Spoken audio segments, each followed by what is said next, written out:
So welcome guys sa ating channel.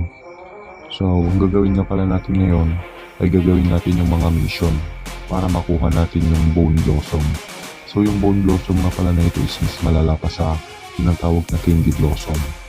So ang gagawin natin, pupunta tayo sa seed shop at titignan natin yung mga seeds na available para sa mission na gagawin. So wala, punta muna tayo sa garden natin. Zoom out.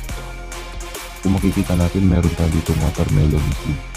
So, yung nabili natin kanina na seed is pumpkin, which means nakapagtanim na ako ng tatlo. So, maglalagay pa tayo ng dalawa. Pag itinanim natin itong dalawang to, kompleto na. Ayan. Then, pupunta tayo ulit sa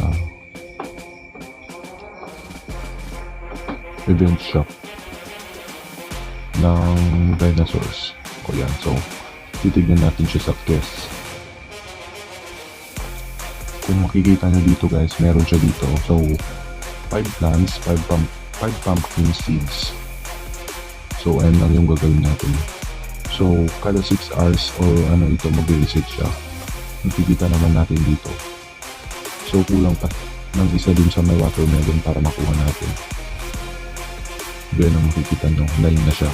Kung mabili pa natin yung watermelon mamaya, makuha. So ganun lang po guys.